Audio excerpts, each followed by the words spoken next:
San Lucas ang pagtawag o ang paghilak diha sa sanlahon nga nangayo sila og panabang sa Ginoo. Apan giingnan sila sa Ginoo, lakaw kamo, pahiling kamo ngadto sa mga pari aron mamaayo kamo.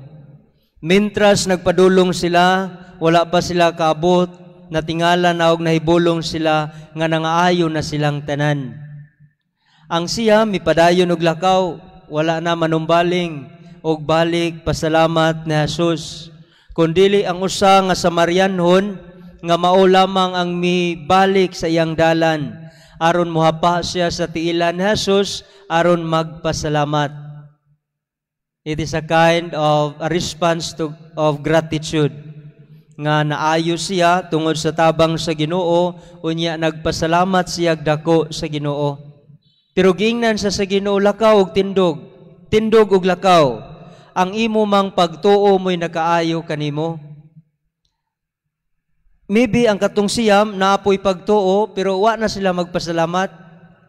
Ang usa lamang maoy nagpasalamat kay di siya kaako sa iyang kaugalingon nga naayo siya, unya iya lang gibaliwala. Naninggit gud sila nga Jesus tabangi mi kay sanlahon mi masakiton, sinalikway mis katawhan, di mi pwede makaipon sa grupo. Gusto unta mi nga magampo uban sa katawhan, pero dili man uyon ang katawhan tungod sa mong sakit. Mauna nga nangayo mi kanimo og panabang. Gitabangan sa Ginoo tungod pod silang dakong pagsalig, pangamuyo sa Ginoo nga ang Ginoo lamang maoy makaalim sa ilang sakit og makaayo. Unya nangaayo sila. Gipangita sa Ginoo ang siyam. Asa naman ang siyam? Murag na po man to kabuok ang nanyagit nga nangayog tabang. Usa naman lang ang representative nga nagpasalamat. Basin ba sa atong kaugalingon moana bisata kita mang tanan na ikaw na lang usa ngadto, ikaw na lang pasalamat, dalhan na lang sa damong pasalamat ngadto kay kapoy nagbalik ko layo na ba kay natong gilakwan, ikaw na lang dito. Basin nga iya na lang gida ang tanan nga pasalamat, pero gipangita sila sa Ginoo.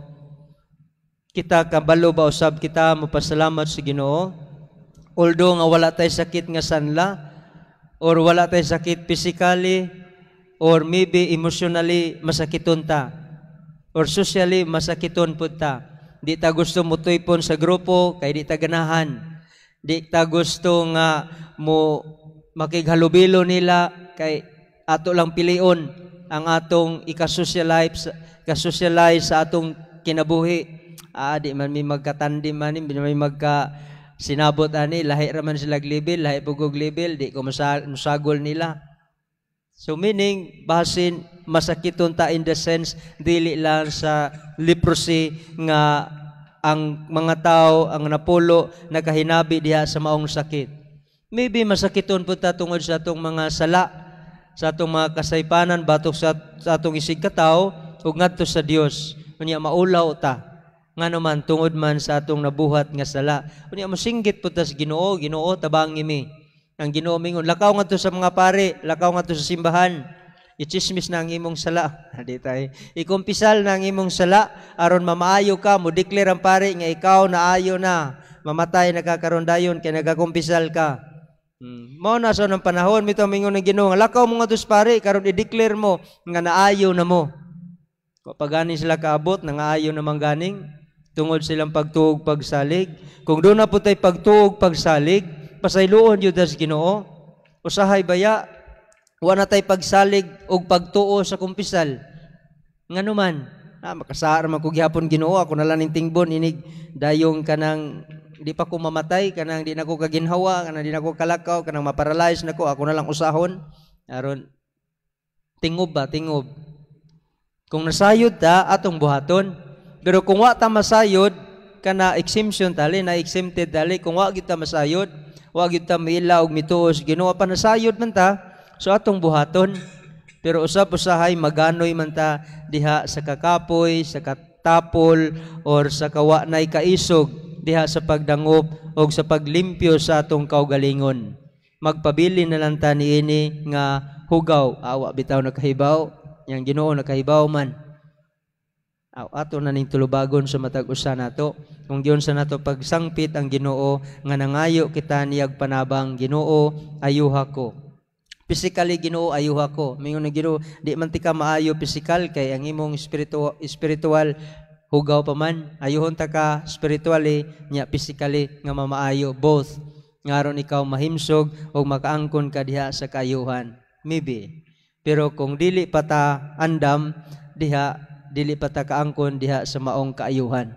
Mao na padayon kita, mga muyo kita diha sa Ginoo, ang atong pagsanong diha sa tawag sa Ginoo. Nga siya na kanunay nagiyaw naguban kanato. Unya nang hinahanglan puta sa kaayuhan sa matag usa, dili lang sa atong sakit kundi sa ato pong kaugalingon. Nga kita magpadayon diha sa atong panaw nga hugot ang atong pagsalig og pagtuo ngadto sa Dios. Bisan pa sa mga katalagman og problema nga mo abot sa atong kinabuhi nga atong nadangatan, andam gyapon kita og mutindog kita diha nga naa kanunay ang Dios uban kanato, nga wala tay mahimo kung wala ang iyang tabang. Mao na nga nangandoy kita ug nagsangpit kita kanunay kaniya sa matag adlaw aron kita iyang giyahan ug iyatang ubanan, ug aron usab kita magpasalamat sa tanan nga atong naangkon sa atong kinabuhi, kaayuhan man or dili, or physical nga kaayuhan or espirituhanon nga kaayuhan. So atong ipadangat nga to sa Dios nga kita mismo ang nanginahanglan. Daw